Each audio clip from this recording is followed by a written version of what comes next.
Good afternoon, and thank you so much for having me here. My name is Salette Latas, and I'm also running for town council. When I was a student at the University of Arizona several decades ago, and working at the Waffle House over on I-10 and Grant, I learned about juggling multiple demands and behaving in a financially responsible manner, managing limited resources. When I received my commission in the United States Air Force and served as an air traffic controller with a new infant, I became skilled at juggling multiple demands and managing limited resources. And 2 decades later, when that little girl got accepted at the U of A, and I was working full-time and completing my master's degree, and sitting with my son as he received chemotherapy at Northwest Medical Center for leukemia, I learned about juggling multiple demands and meeting my financial responsibilities. I've always been involved in my community. I worked as a court-appointed special advocate, working with abused and neglected children and representing their interests in court. I served as an elected officer on several community associations and education associations. I served as president and executive director of a nonprofit organization here in southern Arizona, and that's where I really put to use all those skills in juggling multiple demands and managing financial resources. I completed the Oro Valley Citizens Planning Institute in 2006, and I currently serve as the vice chair of the Historic Preservation Commission and the Town of Oro Valley liaison to the Santa Cruz Heritage Alliance. Oro Valley is a great place to live. Like many of you, I chose to spend the rest of my life here. Canyon del Oro was a great school for my son, and we love the endless views, the clean air, and the peace and quiet. And we want to still have all of those things in 10, 15, 20 years. We have a sound basis for preserving Oro Valley's resort style, our historic treasures, and our Sonoran Desert character. These attributes are all firmly supported by the 2005 voter-approved general plan. But it's so easy to eliminate that lifestyle, one saguaro at a time, one development at a time, and one street at a time. On the other hand, it's well within our grasp to preserve those things. Oro Valley has codes that allow us to say no to developing land that's unsuitable because it's steep, riparian, or otherwise sensitive. We need council people that will support the town staff in saying that difficult word. And there's still development that we do want.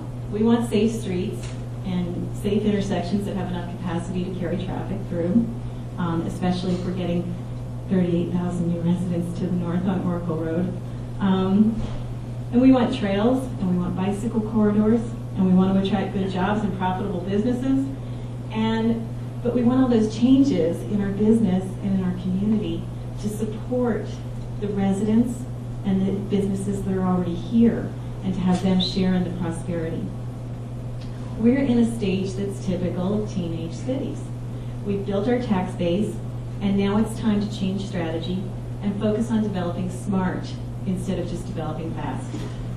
It's time to take the planning of Oro Valley into our own hands. And I know that some of you in this room are also graduates of the Citizen Planning Institute, and I think it's a great tool for the residents of Oro Valley to participate in planning our town.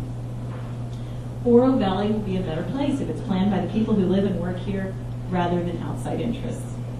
The easy choices for our Oro Valley have been made, and now it's time for the thoughtful, fact-based, future-oriented decisions. And that's why I'm running for council. I have the skills and experience to juggle multiple demands and manage financial resources. I have a track record of listening well, building coalitions, working collaboratively, and driving projects through successfully. Just on Tuesday, my husband and I were down at the Pima County Board of Supervisors. You may know that the court has ordered the Pima County to turn over their voting records, and it seems to me that the county was on the verge of voting to appeal that decision because they didn't want to turn over the voting records, and it made it look like they had something to hide.